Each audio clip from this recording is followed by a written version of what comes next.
Wish FM Breakfast with Chris Milo. So we sort of started building this up last week because I saw the trailer for Educating Greater Manchester on Channel 4 and suddenly realised that two of the people involved in the show I used to go to school with. And we did all this big thing, didn't we, last week about famous people that you knew that were on the telly. And we thought, well, we've got them in. So if you've been watching Educating Greater Manchester, you will know these two. If you haven't seen it yet, let me introduce to you two of the senior leadership team, the head teacher of Harrop Fold. That's one of my friends from school, Drew. Good morning. Morning, Chris. Morning. Come in a little bit. You have to come in a bit closer to our cheap microphone there. And we got Ross, who was my best buddy in class. What's your official... Ross is here. Good morning. I'm one of the deputies. You're one of the deputies as well. So this is just bizarre. So Ross, I haven't seen Ross. Let me just explain to dear listener here. 24 years, 23? 23. It's an emotional moment for us, Chris. It is. We've been welling up here and sharing very embarrassing stories. And Drew, who is your younger brother, you're the head. That's right, yeah. Okay, so let's have a little think. You are brother... Now, Ross, you were at the school first, is that right? Yes. Yeah, 2004. You started there as teaching what? Music. Okay, so I remember you playing guitar at school and the long hair's gone and everything. Yeah, well, it's had to. Because they took the mick out of you, did they? Well, more biological reasons, right, okay, really. Fair enough. But okay. Okay, and then Drew, you came as head. Yeah, no, I came in as a senior leader and then became head in 2009. Okay, so for people who haven't seen the show, because I'm aware not everybody watches it, you should be, but if you haven't watched it, one of you just set it up for us. What's the premise of Educating Greater Manchester?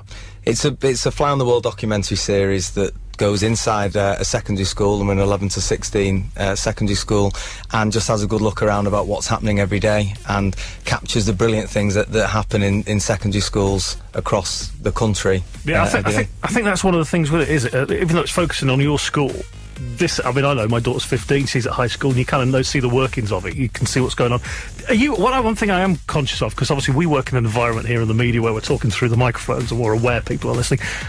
How aware are you that the cameras are actually in the rooms? How do they actually film it with you?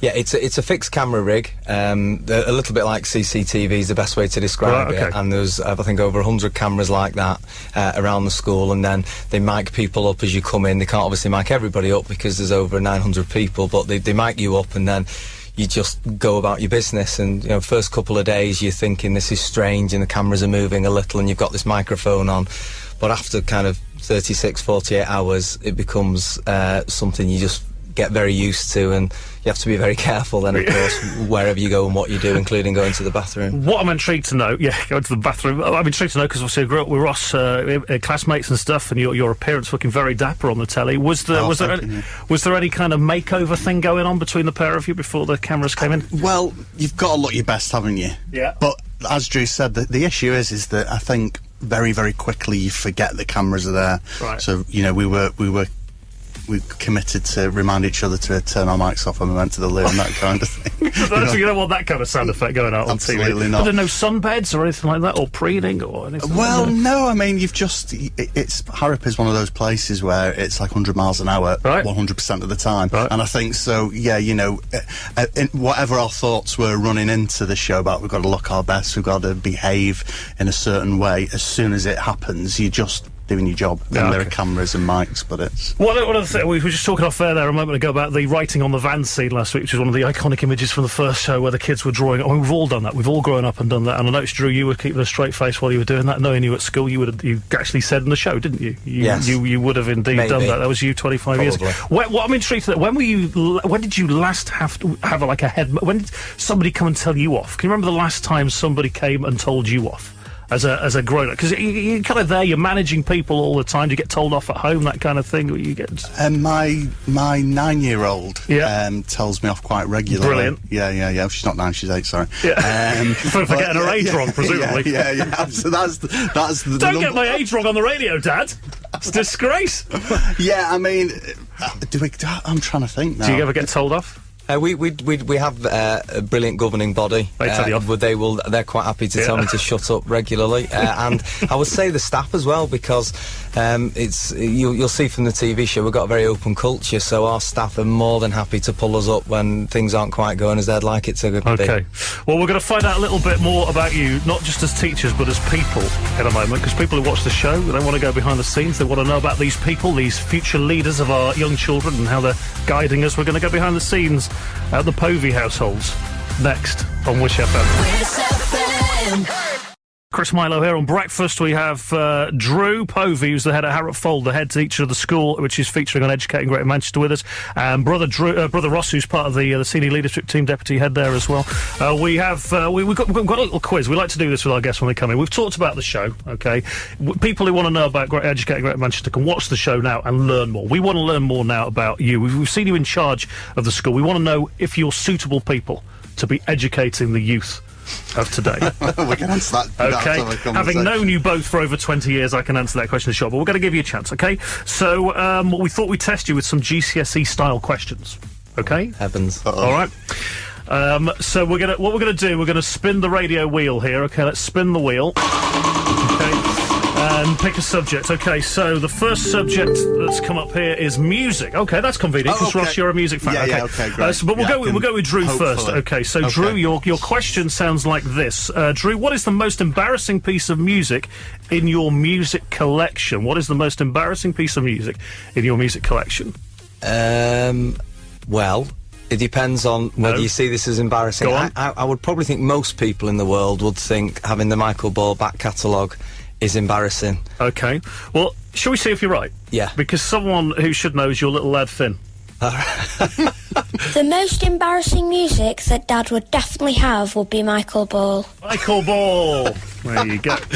Okay, Russ, you got a flavour of what's coming in? Come in, buddy. Okay, I know you used to be a Quo fan. I'm sure the kids at your school know that. But what is the most what is the most embarrassing / overplayed piece of music in your music collection these days? Overplayed? Yeah. Embarrassing? Yeah. Maybe... Well, I don't listen to Quo as much now. No. What have I made... Well, I listen to the 1975 a lot. Okay, that's not embarrassing. No, cool. it's not. That's what I'm saying. That's not embarrassing. So I'm leading you here. The most embarrassing / overplayed piece of music in your music collection. Have you got an idea? Because we've got someone who has. This is your little one. Okay. Is it George? Georgia. Georgia. Okay. You ready? Yeah. She's been spilling the beans. Well, there's this song from the 90s, and it's by this rapper, and it goes, I wish I was a little bit taller, I wish I was a baller, I wish I had a girl that was good, I would call her, I wish I had a rabbit in a hat with a bat and a 6'3" Impala. So, does Dad know that rap? Yeah. He knows the whole song. I don't know the full song, but I know the chorus. Dad knows the whole song. Are you joking? No, I'm not. No. I am joking. He is good at it, though. To be honest, I don't. This is the thing. I don't know the whole thing. I know like the first 10 seconds. Okay, let's spin the wheel again. Let's see what else we got here. Let's pick another subject. We're going to go for. Here we go. This is. Oh, hang on. It's stopping on design tech. Okay, design tech. Okay, so Drew, tell us about your biggest DIY fail. This is Drew, head teacher at Harrop Fold, featuring on Educating Greater Manchester. Your biggest DIY fail is? We could be here a long time, Chris. Okay, pick one. There's been so many. I've put a nail through a pipe. Did that myself recently. And flooded the house. Okay.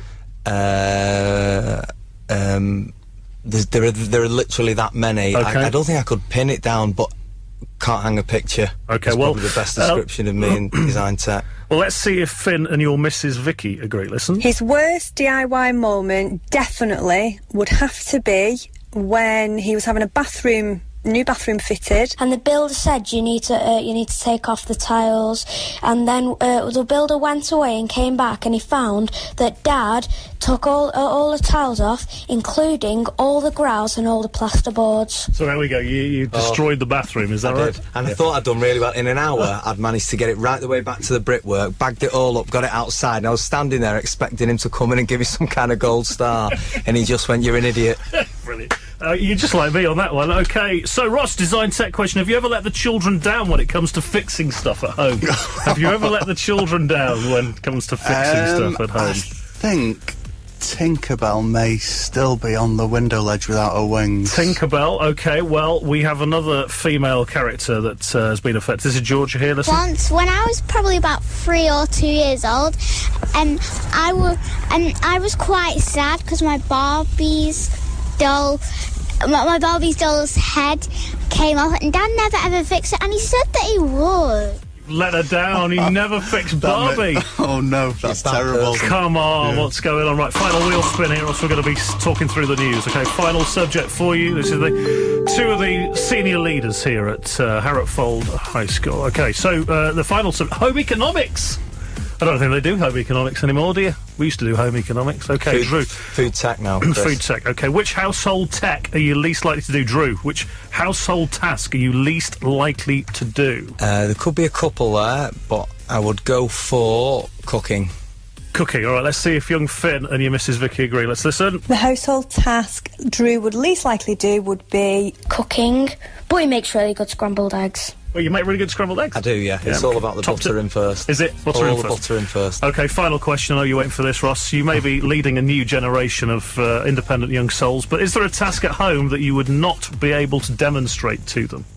Okay, so you got a class there. You are you're teaching them how to live life on their own. You know, you're going out to the big wide world. Is there a task that you wouldn't be able to demonstrate to them, Ross? Is this going to be about the iron? What do you reckon? Here's your little one, Leo, to give us your answer. He never ever goes near the iron, and he never ever wants to look at it. Does he even know where the iron is? No, I don't think that he knows how to use it. He doesn't know how to use the iron. You were right, it is. It's all to do with the ironing. So there you go. You've seen him on the telly. You now know more about the senior team, Drew and Ross Povey there at Harropfold High School. Right, final bit with the boys coming up in a minute. Final quick bits here with my friends here from Harropfold, Ross and Drew, the team there who you've seen on the telly on Channel 4. Final couple of bits for you. I have a friend of mine who has a 15-year-old daughter who's trying to get herself motivated going into her final year at high school. Give us some words of inspiration as she gets set to go. As this friend of mine's daughter gets set to go off to school this morning, what are you saying to the kids now? You got to get in, you've got to give it everything you've got, and you've got to believe in yourself. And if you've not got that belief, find somebody that's got it in you and borrow theirs. Oh, brilliant. That's it, I have to borrow mine and then I'd have nothing left. What would I do? Isn't that what? Yeah. What would I do? And I got a 6-year-old trying to get him to read after school. Come on, what are we doing? You've got young children yourself. Come on, how you get we look to you for a word here, Ross, to inspire my Finn to do his reading after school. Come on, Finn, read. Just read. You know it makes sense. Just read it, or Horrid Henry ain't going on. Yeah. Is that right? Yeah. Use those carrots. Brilliant. Use those carrots. That's what. Well, it's been great seeing you again. I hope we'll see you again. Okay. This is Drew and Ross. If you haven't seen the show yet, Educating Greater Manchester. It's on Thursday night on Channel 4. You can see him in action there.